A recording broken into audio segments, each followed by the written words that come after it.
Hello everyone, welcome to जीकेम classes. आप सभी का स्वागत है जीकेम क्लासेस में।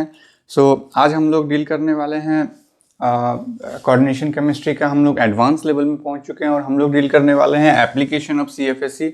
ठीक है, और मैं फिर जो है ये इंटरलिंक है आपके प्रीवियस क्लासेस से। आपको बेटर अंडरस्टैंडिंग होगी जब आप मेरे प्रीवियस क्लासेस देंगे, जो कि डिस्क्रिप्शन में मेंशन है।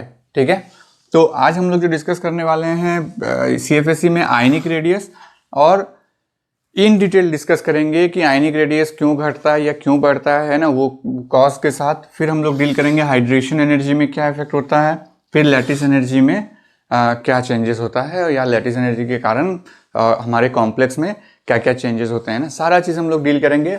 बहुत मज़ा आएगा, एकदम इन डिटेल रहेगा। आपको इसके बाद कहीं से भी कोई कॉन्सेप्ट ढूंढने की जरूरत नहीं पड़ेगी इस तीनों के लिए। अभी और भी है, स्पाइनल्स है ना, इरविन सीरीज है, वो इस क्लास में एक क्लास में उतना नहीं हो सकता, इसलिए जितना हो सकता है उतना कोई मैंने आज लिखा है। वो भी एप्लीकेशन ऑफ सीएफएससी है, जहाँ पर आप स्पाइनल को देखेंगे। वो एक अलग ही क्लास लेगा, है ना, स्पाइनल, रिवर्स स्पाइनल, है ना। तो ये सब अब कॉम्प्लेक्स को हम लोग नेक्स्ट क्लास में देखेंगे जरूर, कुछ भी नहीं छोड़ने वाले हैं कोऑर्डिनेशन केमिस्ट्री में। ठीक है, तो स्टार्ट करते हैं आयनिक रेडियस से।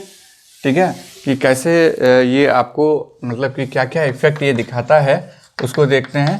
आयनिक रेडियस, ठीक है, ऐसे तो नॉर्मल हम लोग एस और पी ब्लॉक में हम लोग देखते रहते हैं कि आयनिक रेडियस क्या होता है। आयनिक रेडियस का सीधा सा रिलेशन है कि जितना ज़्यादा जेड इफेक्टिव होगा, ये टर्म सब आपको आना चाहिए। ये जेड इफेक्टिव क्या होता है, स्क्रीनिंग इफेक्ट क्या होता है ना, ये सब आपको आना चाहिए। शील्डिंग इफेक्ट क्या होता है, ये सब टर्म आपको आना चाहिए। तो ये जेड इफेक्टिव जो है जितना ज़्यादा होगा, है ना, जेड इफेक्टिव जितना ज़्यादा होगा, मतलब कि जो आउटर मोस्ट इलेक्ट्रॉन है, मतलब न्यूक्लियर चार्ज, जेड इफेक्टिव मतलब सिंपली है न्यूक्लियर चार्ज जितना ज़्यादा होगा वो उतना ही ज़्यादा अट्रैक्ट करेगा जो आउटर ऑर्बिटल में जो इलेक्ट्रॉन है, या जो इनकमिंग लिगेंड है उसके इलेक्ट्रॉन को उतना ही ज़्यादा वो अट्रैक्ट करेगा। और जितना ज़्यादा अट्रैक्ट करेगा क्या होगा, वहाँ पे उसका साइज उतना ही छोटा हो जाएगा। मतलब जेड इफेक्टिव जितना ज़्यादा होगा, आयनिक रेडियस उतना ही छोटा होने वाला है। ठीक है, तो इसका मतलब शील्डिंग इफेक्ट जो है वो कम होना चाहिए, है ना। शील्डिंग इफेक्ट कम होगा तभी आपका जेड इफेक्टिव ज़्यादा होगा। शील्डिंग मतलब कि जब ये प्रोटॉन जो है हमारे सेंटर में, वो जब इनकमिंग लिगेंड को अपने तरफ खींचता है, बीच में कोई एक शील्ड की तरह खड़ा हो जाता है। सपोज आप टीवी देख रहे हैं ना, हम और आप जो हम रिकॉर्डिंग कर रहे हैं, आप हमको देख रहे हैं, बीच में अगर ऐसे कोई पार होते जाए बार बार, तो क्या आप इफेक्टिवली क्लास को देख पाएंगे? नहीं देख पाएंगे, है ना। तो इसका मतलब जो बीच में बार बार पार हो रहा है वो क्या है आपका, वो शील्ड कर रहा है आपको, तो ये शील्डिंग इफेक्ट दे रहा है। अब सपोज हम यहाँ क्लास ले रहे हैं, यहाँ पे कोई इंसान खड़ा है या यहाँ पे कोई इंसान खड़ा है, तो आपको तो ये दिखेगा सीधे से। तो ये जो इंसान खड़ा है या ये जो इंसान खड़ा है, ये आपको डिस्टर्ब नहीं कर रहा है, शील्ड नहीं कर रहा है, तो जेड इफेक्टिव है ना। मतलब जो क्लास इफेक्टिवली जो आप देख पा रहे हैं वो मोर इफेक्टिव है। इसका मतलब आप बहुत ज़्यादा क्लोज हैं, है ना, इसका मतलब यही हुआ। ठीक है, तो हम लोग अब इसको देखते हैं कि किस तरह से ये वर्क करता है ना। तो जेड इफेक्टिव जितना ज़्यादा होगा, आयनिक रेडियस उतना ही मेरा कम होगा। इसको सीएफएससी से कैसे रिलेट करेंगे, तो उसके पहले जो है हम क्या करेंगे, एक ग्राफ बना लेते हैं, उसके बाद फिर डिस्कस करेंगे, आसानी होगा। जनरली क्या होता है कि जैसे जेड इफेक्टिव मतलब कि जैसे जैसे आपके डी ऑर्बिटल में इलेक्ट्रॉन बढ़ते जाएगा, मैं पहले बना लेता हूँ इसको। मान लेते हैं कि ये हमारा D0 है, यहाँ पे ये जो है आपका आयनिक रेडियस के लिए है। हाँ, बने रहिए, आपको बहुत मज़ा आने वाला है। आयनिक रेडियस ये मान लेते हैं D1 है, D2, D3, D4, D5, D6, D7, D8, D9 और D10। एग्जाम्पल भी लिखना है तो ये कैल्शियम 2+, ये हो जाएगा आपका स्कैंडियम 2+, वेनेडियम टिटेनियम 2+, वेनेडियम 2+, उसके बाद क्या आएगा, क्रोमियम आएगा, क्रोमियम 2+, मैग्नीज 2+, आयरन 2+, कोबाल्ट 2+, निकल, कॉपर, जिंक। ये हमारा बन गया। अब होता क्या है, हमें पता है कि जैसे जैसे नंबर ऑफ इलेक्ट्रॉन बढ़ते जाएगा वैसे ही आपका प्रोटॉन भी बढ़ेगा, क्योंकि नंबर ऑफ इलेक्ट्रॉन और नंबर ऑफ प्रोटॉन सेम होता है। तो यानी कि जो इलेक्ट्रोस्टैटिक फोर्स ऑफ अट्रैक्शन है between the proton and the electron क्या रहेगा, वो ज़्यादा बढ़ेगा, और जितना ज़्यादा होगा तो हमारा जो है साइज डिक्रीज करते रहना चाहिए। तो एक जो होना चाहिए, जहाँ पर मान लेते हैं कि हमारा CFSE वर्क नहीं कर रहा है, सपोज कि अभी CFSE वर्क नहीं कर रहा, आप मान के चलिए, मैथमेटिक्स में जैसे मानते हैं ना, तो CFSE वर्क नहीं कर रहा, तो ये किस तरह होगा आपका, जब CFSE वर्क नहीं कर रहा है तो ये कुछ इस तरह से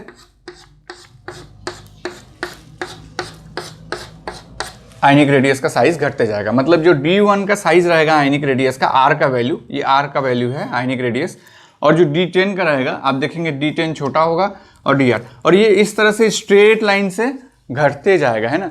लेकिन ऐसा हम लोगों को मिलता नहीं है जब हम लोग इसमें आते हैं, है ना। इस ट्रेंड को फॉलो नहीं करता है। ये किस ट्रेंड को फॉलो करता है और इसका एक्सप्लेनेशन भी हम आपको देंगे। हाँ, ये D2, फिर आ जाएगा आपका ये D3, ठीक है, फिर ये D4 और फिर ये D5, then D6, D7, D8, फिर D9 और D10। ये इस तरह से फॉलो कर रहा है, ऐसे ऐसे ऐसे ऐसे, इस तरह से फॉलो कर रहा है। मतलब होना चाहिए ये ऐसे ट्रेंड में फॉलो होना चाहिए, लेकिन हो क्या रहा है, एक बार नीचे जंप कर जा रहा है। सबसे लोएस्ट आयनिक एनर्जी देखिए आप D3 में पहुंचा, फिर D4 में घटना चाहिए था, लेकिन D4 में क्या हो गया, बढ़ गया। फिर D5 में भी घटना चाहिए था, फिर D5 में भी बढ़ गया, ठीक है। उसी तरह से यहाँ आते आते D8 में जो है घटा हुआ है आपका, D9 में जो है आपका और घटना चाहिए था आयनिक रेडियस, लेकिन क्या हो गया, बढ़ गया। D10 में भी घटना चाहिए था, लेकिन फिर से बढ़ गया। तो इसको एक्सप्लेनेशन कौन कर रहा है, CFSE, है ना। लेकिन कैसे कर रहा है उसको हम लोग इन डिटेल यहाँ पे देखने वाले हैं। देखिए होता क्या है कि हम लोग इसके पहले भी, इसके लिए भी आपको जो है फिर से मैं वही कहूँगा कि जो ऑर्बिटल शेप मैंने बताया था D का, वो बहुत ज़्यादा काम आता है। तो एक एक करके हम लोग देखते हैं। सपोज कि हम लोग बात कर रहे हैं टिटेनियम 2+। जब टिटेनियम 2+ की बात कर रहे हैं हम लोग, इसका मतलब यहाँ है क्या, T2G और EG कितने इलेक्ट्रॉन रहेंगे इसमें, टिटेनियम 2+ में 2 इलेक्ट्रॉन है, तो 1 2 नीचे 3 रह सकता है ना, तो 2 इलेक्ट्रॉन यहाँ पे, यानी कि कहाँ पर है ये 2 इलेक्ट्रॉन आपका, T2G में है। और T2G हमारा कौन सा होता है, नॉन एक्सियल होता है, ठीक है, नॉन एक्सियल होता है। मतलब कोई एक नॉन एक्सियल बना देता हूं मैं, है ना। मान लेते हैं कि ये XY प्लेन में है, ठीक है, ये X है, ये Y है, ठीक है, तो ये इन बिटवीन XY है, ठीक है, सो इन बिटवीन है। और जो हमारा इनकमिंग लिगेंड है, जो लिगेंड हमारा अप्रोच कर रहा है, वो या तो यहाँ से अप्रोच करेगा या तो यहाँ से अप्रोच करेगा।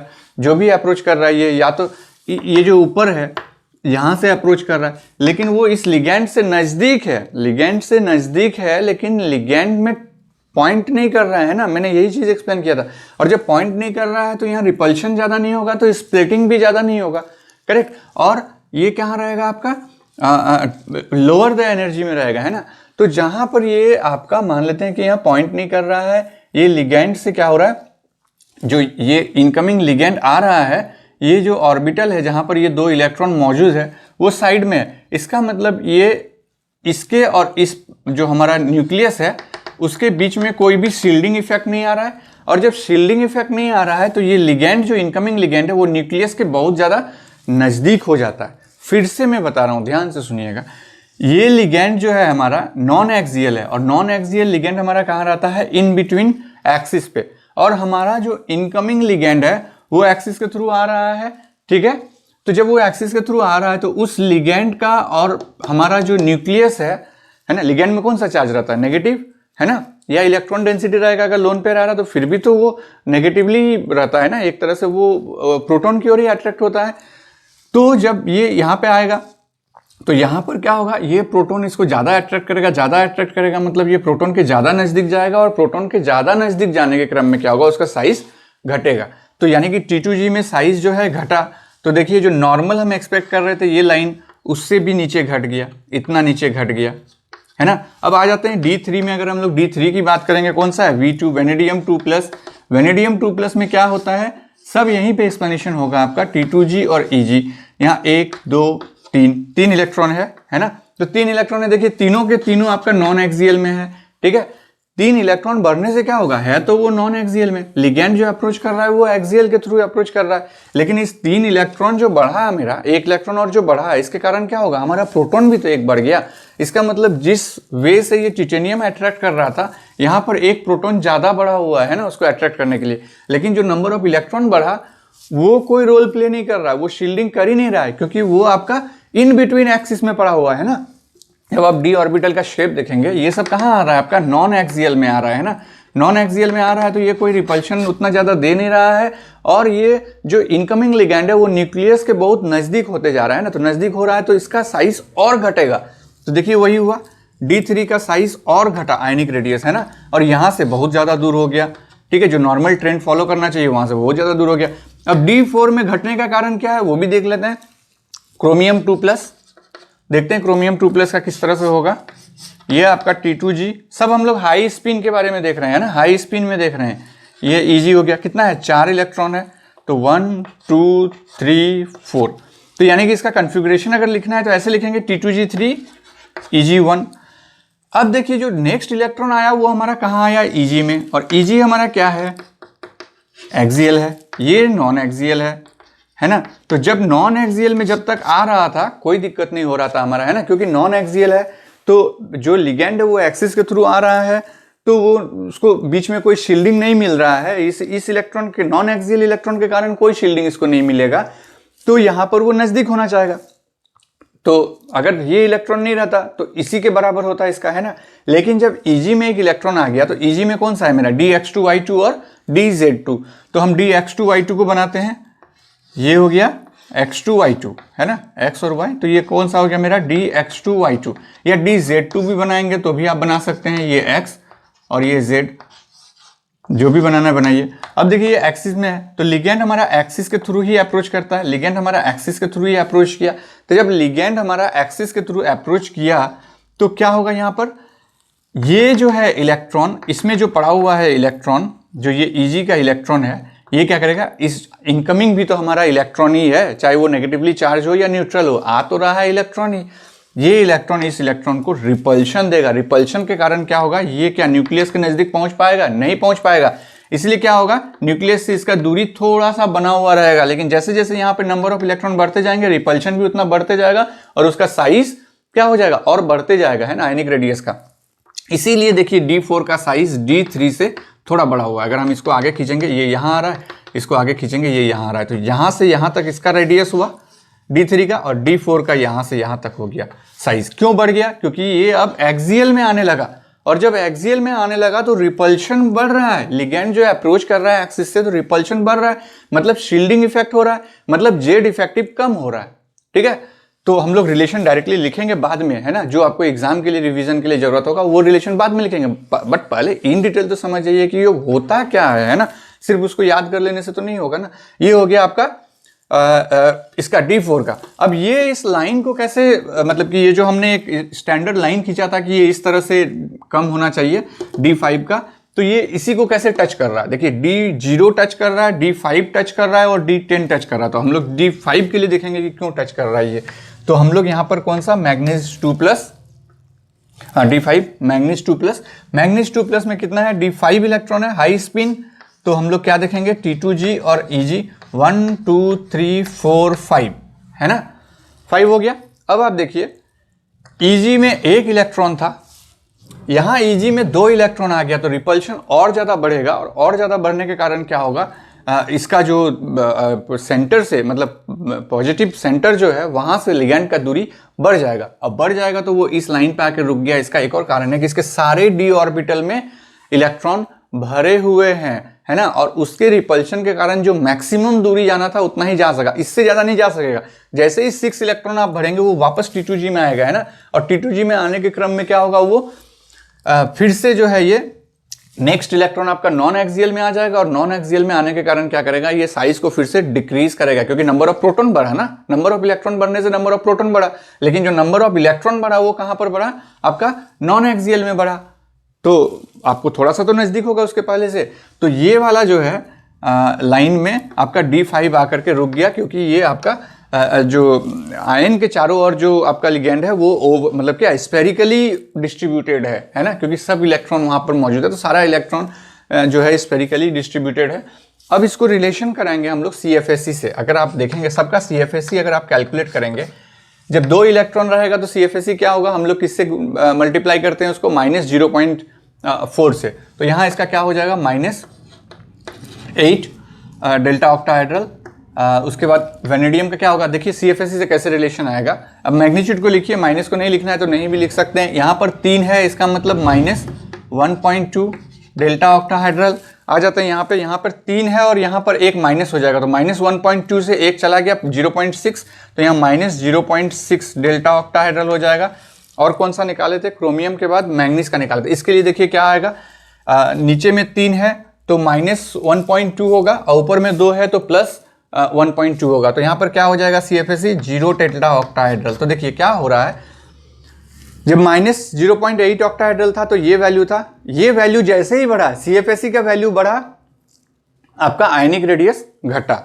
फिर CFSE का वैल्यू -1.2 से -0.6 में गया, तो देखिए आयनिक रेडियस बढ़ गया। यानी कि CFSE घट रहा है तो आयनिक रेडियस बढ़ रहा है, CFSE बढ़ रहा है तो आयनिक रेडियस घट रहा है। आप वही चीज देख रहे हैं, यहाँ पे देखिए जब 0 हो गया तो ये सबसे मैक्सिमा में आ गया है ना। तो मैक्सिमा कहाँ है, जब D 0 है तब मैक्सिमा है, जब D 10 है तब मैक्सिमा है। इसको हम लोग कहते हैं मैक्सिमा। देखिए क्वेश्चन किस तरह से पूछ सकता है कि आपका आयनिक रेडियस मैक्सिमा कब कब होगा, जब CFSE 0 होगा, जब CFSE मिनिमम होगा, जब CFSE मैक्सिमम होगा। इस तरह से क्वेश्चन पूछ सकता है ना। तो जब CFSE 0 होगा तब ये एक मैक्सिमा अटेंड करेगा, दूसरा मैक्सिमा ये अटेंड करेगा, मतलब maximum value of ionic radius है ना। ये एक मैक्सिमा ये अपने आप को फील करेगा। मिनिमम या मिनिमा जिसको बोलते हैं वो कौन कौन फील करेगा, D3 एक मिनिमा फील करेगा और दूसरा एक D8 मिनिमा फुल करेगा। मिनिमा और मैक्सिमा है ना। तो मिनिमा हो गया D3 और D8 हो गया, इधर D0, D5 और D10। उसी तरह से जैसे ही D6, अभी इसका एक्सप्लेनेशन आप खुद से भी कर सकते हैं ना। जैसे ही D6 में आएंगे तो D6 में क्या होगा, फर्दर एक इलेक्ट्रॉन आपका कहां पे बढ़ा, T2G में बढ़ा। सपोज ये आपका D6 है, आयरन 2+ है ना। इस केस में क्या हो गया आपका T2G EG 1 2 3 4 5, एक इलेक्ट्रॉन यहां पे भरा। तो जो इलेक्ट्रॉन यहां भरा ये तो शील्डिंग करेगा ही नहीं है ना, तो ये तो नॉन एक्सियल में है। तो जब ये शील्डिंग करेगा ही नहीं तो ये क्या करेगा आपका मतलब सिर्फ प्रोटॉन, नंबर ऑफ प्रोटॉन को बढ़ा रहा है, तो अट्रैक्शन ज्यादा होगा लिगेंड का, तो साइज घट रहा है ना। तो D6 में आप इसका CFSE निकालिए तो समझ में आ जाएगा। यहाँ कितना हो गया, 3 और 4, तो यहाँ पर हो जाएगा आपका -1.6 और +1.2, तो -0.4 डेल्टा ऑक्टाहेड्रल इसका आएगा। यानी कि 0 से ज्यादा है, इसीलिए देखिए आयनिक रेडियस घटा। इसका तो 0 था ना, तो 0 से आयनिक रेडियस इसका और घटेगा। ये देखिए D7 का और घटेगा। एक और इलेक्ट्रॉन यहाँ जोड़ दीजिए, मतलब हम यहाँ सीधे लिखते हैं कोबाल्ट का क्या होगा, T2G 3 4 और यहाँ 5 हो जाएगा और EG 2 हो जाएगा। तो यहाँ 5 आ गया, मतलब यहाँ पर हो जाएगा आपका 0.4 × 5 20 -2.0 और यहाँ पर 1.2, सो -0.8 है ना। अब ऐसे ही निकाल सकते हैं, आपको लिखने की भी जरूरत नहीं पड़ेगी है ना, सबका निकाल लेते हैं। निकल 2+ का CFSE वैल्यू क्या आएगा, इसका जो इलेक्ट्रॉनिक कन्फिग्रेशन होगा T2G 6 और EG 2, तो इस केस में होगा आपका 6 हो गया, तो यहाँ पर -2.4 होगा और ये 1.2, तो -1.2 होगा डेल्टा ऑक्टाहेड्रल। तो देखिए 0.4 थोड़ा घटा, इससे ज़्यादा वैल्यू है इसका कोबाल्ट 2+ का, देखिए इससे कम हुआ। फिर इससे ज़्यादा निकल का हुआ, तो जितना ज़्यादा है उतना कम आयनिक रेडियस हुआ। फिर जब D9 में जाएंगे तो इलेक्ट्रॉन कहाँ भरेगा, EG में भरेगा, EG में भर रहा है तो फिर यहाँ पर बढ़ा, फिर यहाँ पे बढ़ा। मतलब आप डायरेक्ट रिलेशन दे सकते हैं। अब हम लोग उस कैटेगरी में आ गए हैं जहाँ पर हम लोग सीधे रिलेशन को लिख सकते हैं। तो हम लोग यहाँ पे लिख सकते हैं कि आयनिक radius is inversely proportional to CFSE। ये आपके एग्जाम के जस्ट 15 दिन पहले के रिवीजन के लिए हमने दिए, लेकिन अभी आपका एग्जाम नहीं है तो आप इस तरह से पढ़ेंगे है ना, क्योंकि ये पढ़ने का मतलब हो गया याद करना। लेकिन जो हमने पढ़ा और इससे जो कंक्लूजन निकला वो हम लोग यहाँ लिख रहे हैं। तो एक तो ये हो गया।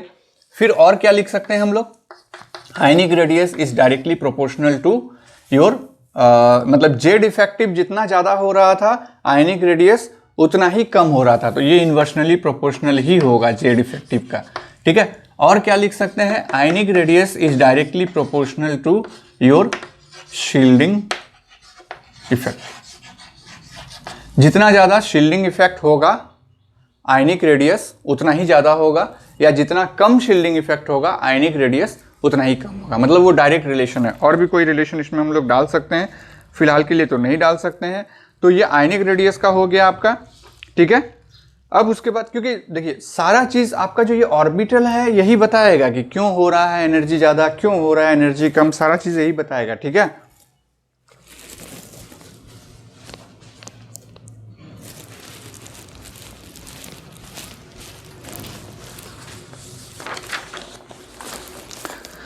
चलिए अब नेक्स्ट है हीट ऑफ हाइड्रेशन देखते हैं हम लोग।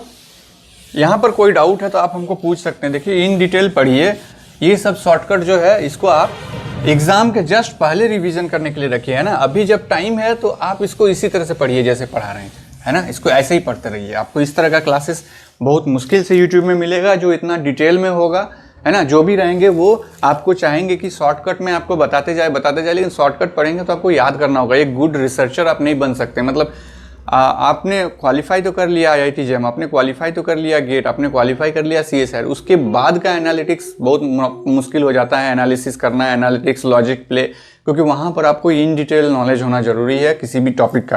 ठीक है, तो नेक्स्ट है हीट ऑफ हाइड्रेशन।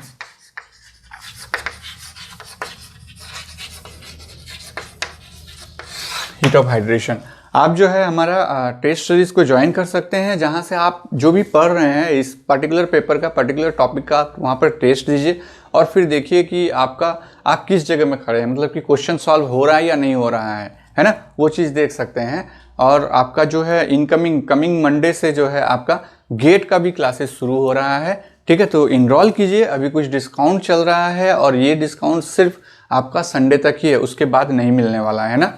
ठीक है, तो चलिए हीट ऑफ हाइड्रेशन देखते हैं। ये क्या है आपका, जैसे मेटल एक है हमारा +2 स्टेट में और हमने जो है इसमें वाटर डाल दिया, मतलब हाइड्रेशन के लिए जो एनर्जी यहाँ से रिलीज हो रहा है, किसी भी कॉम्प्लेक्स, किसी भी सेंट्रल मेटल का हाइड्रेशन करा रहे हैं हम लोग, इसमें से जो एनर्जी रिलीज हो रहा है इसी को हम लोग कहते हैं, यहाँ से जो एनर्जी रिलीज हुआ तो यही heat of hydration energy release हुआ, है ना। माइनस का मतलब रिलीज हुआ, प्लस का मतलब देना पड़ा, तो जनरली यहाँ रिलीज होता है तो माइनस में ही रहेगा, है ना।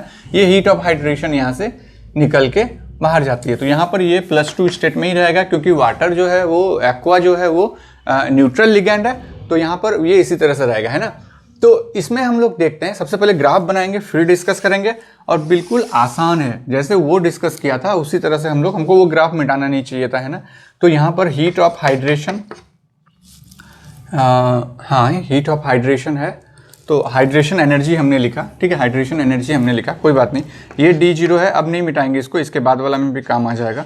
D1, D2, D3, D4, D5, D6, D7, D8, D9, D10, calcium, है ना, scandium, titanium, vanadium, chromium, manganese, iron, cobalt, निकल होगा, निकल, कॉपर, जिंक, है ना। कोई शॉर्टकट यूज नहीं करता हूँ, अपने आप वो आते जाता है ना। 1 2 3 4 के लिए आपने कोई शॉर्टकट यूज नहीं किया, वैसे यहाँ भी नहीं है।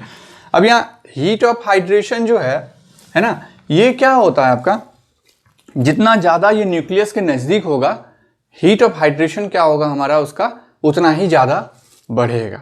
ठीक है, मतलब जितना ज़्यादा ये न्यूक्लियस के नज़दीक होगा उतना ही ज़्यादा हीट ऑफ हाइड्रेशन होगा। या फिर आप कह सकते हैं कि जितना कम इसका आयनिक रेडियस होगा ये उतना ही नज़दीक होगा, तो जितना कम आयनिक रेडियस होगा हीट ऑफ हाइड्रेशन उतना ही ज़्यादा होगा। तो इसका जो ग्राफ है वो इस तरह से चलेगा, है ना, ऐसे धीरे धीरे बढ़ता है। तो ये एक स्टैंडर्ड कर्व है जो कि इसको फॉलो करना चाहिए, लेकिन बिल्कुल उसी तरह से आयनिक रेडियस की तरह ये भी इस ट्रेंड को फॉलो नहीं करता है है ना, जब हमारा CFSE नहीं रहता है ना, जब हम देखते हैं कि मेरा कॉम्प्लेक्स में कोई CFSE रोल प्ले नहीं कर रहा, उस CFSE को हम हटा देते हैं, तो ये इस तरह का ट्रेंड फॉलो करता है कि जैसे जैसे मेरा Z डिफेक्टिव बढ़ते जाएगा वैसे वैसे हमारा हीट ऑफ हाइड्रेशन भी बढ़ते जाएगा, ठीक है। या फिर जैसे जैसे हमारा आयनिक रेडियस घटते जाएगा हमारा हीट ऑफ हाइड्रेशन बढ़ते जाएगा। तो एक दूसरे को रिलेट करते रहना पड़ेगा हमें, है ना। तो हम इस तरह से देखेंगे। तो यहाँ पर जो है जैसे ये रेगुलर दिखा रहा है ऐसे ये रेगुलर नहीं है, तो इसको भी हम लोग वैसे ही करेंगे। ये आपका हो जाएगा D2, ये बढ़ जाएगा, फिर आपका D3 में आपका और ज़्यादा बढ़ेगा, फिर D4 में घटेगा, फिर D5 में यहाँ पर आएगा, फिर D6 में फिर से बढ़ेगा, फिर D7 में और बढ़ेगा, D8 में और बढ़ेगा, D9 में ये घटेगा और D10 में जो है ये वापस यहाँ आ जाएगा। तो कैसे दिखेगा ये ग्राफ, ऐसे गया, ऐसे गया, ऐसे आया, ऐसे टच किया, ऐसे गया, ऐसे ऐसे ऐसे। अब ये ट्रेंड क्यों फॉलो कर रहा है उसको हम लोग देखेंगे। तो हमने देखा कि जैसे ही Z इफेक्टिव बढ़ेगा तो इंट्रैक्शन बढ़ेगा, मतलब लिगेंड जो है डायरेक्टली, बिल्कुल वही कॉन्सेप्ट जो पिछला बार है, लिगेंड जो है डायरेक्टली इंटरेक्ट कर पा रहा है, आपके एकदम न्यूक्लियस के नज़दीक तक पहुंच रहा है, क्योंकि आपका जो है इलेक्ट्रॉन D1 से लेकर के D3 तक कहाँ पर है, सिर्फ T2G, यहाँ से यहाँ तक जो है आपका T2G में इलेक्ट्रॉन है, और जो कि नॉन एक्सियल है, हम इसको इस तरह से देख रहे हैं, जो कि नॉन एक्सियल है, और नॉन एक्सियल में है तो रिपल्शन कम देगा, रिपल्शन कम देगा तो ये क्या करेगा, ये न्यूक्लियस के नज़दीक पहुंचेगा, और न्यूक्लियस के नज़दीक में अगर आपका वाटर जा करके बॉन्ड बना रहा है तो हम लोग वहाँ कहेंगे इसका हाइड्रेशन एनर्जी बढ़ेगा। तो जैसे जैसे इलेक्ट्रॉन यहाँ बढ़ते जाएगा, यहाँ D3 तक ये वैल्यू भी बढ़ते जाएगा। तो D3 में मैक्सिमम में पहुँच गया हमारा, है ना। यहाँ देखिए मैक्सिमा और मिनिमा उल्टा हो गया, ये एक मिनिमा है, ये एक मिनिमा है, वहां पर ये सब मैक्सिमा था, है ना, और ये एक मिनिमा है, और ये आपका मैक्सिमा है। आयनिक रेडियस में क्या था, ये आपका D3 मिनिमा था और D8 आपका मिनिमा था, ये मैक्सिमा था, ये मैक्सिमा था, ये मैक्सिमा था, है ना। तो उसको ध्यान में दीजिएगा, है ना, वो सब जस्ट होता है शॉर्टकट, है ना। उसको कहाँ से आया वो डिटेल एक्सप्लेनेशन से आया। तो देखिए जैसे जैसे इलेक्ट्रॉन यहाँ बढ़ते गया तो क्या हो गया, आपका नंबर ऑफ प्रोटॉन बढ़ा, लेकिन जो नंबर ऑफ इलेक्ट्रॉन बढ़ा उसके कारण कोई रिपल्शन नहीं हुआ, क्योंकि जहां भी ये नॉन एक्सियल में, हम इसको यहीं बना देते हैं, नॉन एक्सियल जो है वो आपका इस तरह का ऑर्बिटल बनाती है और आपका लिगेंड अप्रोच करता है इधर से, तो यानी कि इसके साथ डायरेक्ट इंटरेक्शन इसका कुछ नहीं रहता है ना। तो यानी कि ये प्रोटॉन है और ये इनकमिंग लिगेंड है, दोनों के बीच में कुछ भी नहीं है, तो कोई शील्डिंग इफेक्ट नहीं हो रहा है। तो जो भी Z इफेक्टिव इसका है, ये Z इफेक्टिव पूरा पूरा आपको लिगेंड के साथ बॉन्ड बनाने में यूज होता है और बहुत ज्यादा अमाउंट में एनर्जी को रिलीज करता है। तो पहला आया तो कुछ अमाउंट रिलीज किया, जैसे 2 इलेक्ट्रॉन हुआ आपका, इसका मतलब प्रोटॉन, मतलब जो आपका यहाँ पर नंबर ऑफ प्रोटॉन बढ़ा ना, 2 हो गया, पहले 1 था फिर 2 हुआ तो और जोल से अट्रैक्ट करेगा, 3 हुआ तो और अट्रैक्ट करेगा, लेकिन जैसे ही 4 होता है तो अब जो ये 4th 1 इलेक्ट्रॉन है वो आपका कहाँ जाता है, यहां से लेकर के आपका यहां तक, कहां पे बढ़ रहा है, Eg में बढ़ रहा है, जो कि आपका एक्सियल है ना। तो जैसे ही 4th 1 यहां पे आया तो आपका इस तरह के ऑर्बिटल में लिगेंड को अप्रोच करना पड़ रहा है ना, 4th के लिए। 3rd तक तो इस तरह के ऑर्बिटल में अप्रोच किया उसने, 4th में जैसे ही इसमें अप्रोच किया तो ये प्रोटॉन है और ये लिगेंड है, बीच में ये जो आ गया आपका इलेक्ट्रॉन, ये शील्डिंग की तरह काम कर रहा है, तो ये उतना इफेक्टिवली इसके साथ क्या हो रहा है, इंटरेक्ट नहीं कर पा रहा है, तो हीट ऑफ हाइड्रेशन फिर यहाँ घटने लगा। तो देखिए D4 में घटा, है ना, ये D4 का है, D4 में देखिए यहां से घटा, ठीक है। अब घटने के बाद ये जो आपका पहुंच गया कम में, कब पहुंचा, जब एक और इलेक्ट्रॉन Eg2 में लगा, मतलब एक और इलेक्ट्रॉन जब अप्रोच किया तो वो भी लिगेंड, मतलब इसके ही इसमें अप्रोच किया जहां पर आपका इलेक्ट्रॉन मौजूद है, तो फिर इंटर इलेक्ट्रॉनिक रिपल्शन के कारण क्या हुआ, ये न्यूक्लियस के उतना नजदीक नहीं आ पाया, जिसके कारण यहां भी हीट ऑफ हाइड्रेशन और घट गया। तो देखिए D5 यहां पहुंच गया। अब जो है यहां से लेकर के वापस यहां तक में कहां इलेक्ट्रॉन भरेगा, फिर से T2G में भरेगा। सब हम लोग हाई स्पिन देख रहे हैं ना, फिर से T2G में भरेगा, और T2G क्या है हमारा, नॉन एक्सियल है। T2G हमारा क्या है, नॉन एक्सियल। अब फिर से एक एक करके भरते जाए तो इलेक्ट्रॉन जहां पर भर रहा है तो रिपल्शन कम होगा, लेकिन प्रोटॉन का मैग्नीट्यूड बढ़ रहा है, और मैग्नीट्यूड बढ़ने के कारण क्या होगा, लिगेंड को ज्यादा अट्रैक्ट करेगा। तो देखिए फिर बढ़ा, फिर इसमें बढ़ा, और ये यहां बढ़ गया, क्योंकि इसके बाद फिर घट क्यों रहा है, क्योंकि यहाँ से यहाँ तक में फिर कहाँ बढ़ रहा है, ईजी में ऐड हो रहा है, जो कि आपका एक्सियल है। तो सब चीज़ वेल एक्सप्लेन है कि क्यों होता है ना, बिना उसके आपको ये नहीं होगा। ये एक्सियल में है इसीलिए फिर से वो घट रहा है। तो समझ में आ गया हीट ऑफ हाइड्रेशन का क्या। अब इसका रिलेशन देख लेते हैं सीएफएससी से। अपने सीएफएससी निकालने के लिए आपके लिए आसानी है, एक इलेक्ट्रॉन रहेगा तो 0.04, 2 रहेगा तो 0.08 और 3 रहेगा तो आपका क्या रहेगा, 0.8 नहीं रहेगा, 0.4, 0.8, 1.2 और माइनस में, और ये जैसे ही हो जाएगा 1.2 से फिर आपका प्लस 0.6 ये हो जाएगा, घट जाएगा। तो ये फिर आपका क्या आ जाएगा, माइनस 0.6, ये आ जाएगा, फिर से आपका क्या आ जाएगा, ये 0 हो जाएगा। फिर यहाँ पर आपका क्या होगा, नेक्स्ट एड अप होगा तो यहाँ पर फिर से माइनस 0.4 है ना, ऐसे करके एड अप और फिर घटना बढ़ना ये चलते रहता है। तो आप डायरेक्टली लिख सकते हैं कि हीट ऑफ हाइड्रेशन मतलब हाइड्रेशन एनर्जी जो है ये प्रोपोर्शनल होता है डायरेक्टली किसके, जैसे जैसे आपका सीएफएससी वैल्यू बढ़ते जा रहा था आपका हीट ऑफ हाइड्रेशन भी बढ़ रहा था, है ना, वही ना हो रहा था। यहाँ पर कितना था आपका माइनस 0.4, यहाँ पर माइनस 0.8, यहाँ पे लिखता हूँ सबसे अच्छा है, इसको यहाँ पर एक पॉइंट बना दीजिए, 0.4, ये माइनस 0.8, ये वाला वैल्यू आया था माइनस 1.2, ये वैल्यू आया था आपका, इससे फिर 0.6 माइनस हो जाएगा तो माइनस 0.6, इसका वैल्यू 0 आया था, इसका वैल्यू क्या आएगा, फिर से माइनस 0.4, माइनस 0.8, माइनस 1.2, यहाँ पर क्या आ जाएगा, फिर से आपका यहाँ पर मतलब कौन सा है, D8 है, D8 का हो गया, D9 हो गया, D9 हो गया मतलब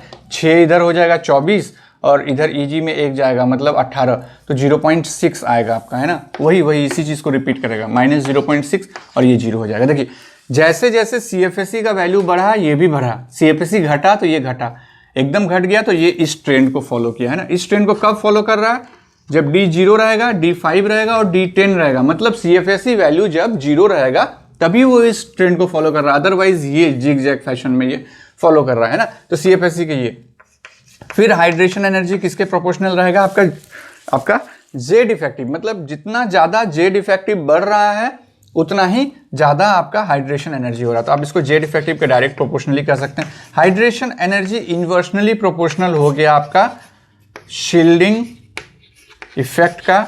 और क्या क्या ऐड कर सकते हैं हम लोग, हाइड्रेशन एनर्जी को रिलेट कीजिए आयनिक रेडियस से, आयनिक रेडियस का जस्ट उल्टा हो जाएगा, जितना ज़्यादा आयनिक रेडियस होगा हाइड्रेशन एनर्जी उतना कम होगा, क्योंकि दूरी रहेगा, है ना, प्रोटॉन से, मतलब जो हमारा न्यूक्लियस है उससे दूरी रहेगा इनकमिंग लिगैंड का, तो हाइड्रेशन नहीं हो पाएगा, उतना अच्छा से बॉन्ड नहीं बन पाएगा, तो ज़्यादा एनर्जी नहीं निकलेगा।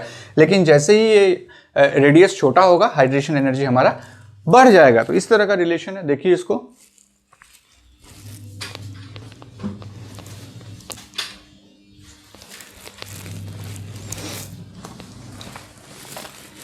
उसके बाद नेक्स्ट हम लोग लैटिस एनर्जी देखते हैं ना, तो हम ट्राई करेंगे कि इसको नहीं हम हटाएं, ये भी ज़रूरत नहीं है हटाने का, क्योंकि एक्सप्लेनेशन तो उसी तरह का रहेगा। इसको सिर्फ हम हटा देते हैं, जो चाहिए नहीं हमको वो हटा देते हैं, है ना। लैटिस एनर्जी हम लोग देखेंगे अब, ये है ना, और कुछ नहीं मिटाना है। तो हम लोग अभी देखेंगे लैटिस एनर्जी, है ना। तो ये लैटिस एनर्जी कर दीजिए। हाँ, तो लैटिस एनर्जी किस पे डिपेंड करता है, अगर आपका लैटिस एनर्जी इंक्रीज कब होगा, जब आपका आयनिक रेडियस घटेगा, है ना। जितना आयनिक रेडियस घटेगा उतना लैटिस एनर्जी बढ़ेगा। कैसे, तो आयनिक रेडियस घटेगा तो क्या होगा, हम इसको इस तरह से लिखते हैं, अगर आयनिक रेडियस घट रहा है तो इंटर आयनिक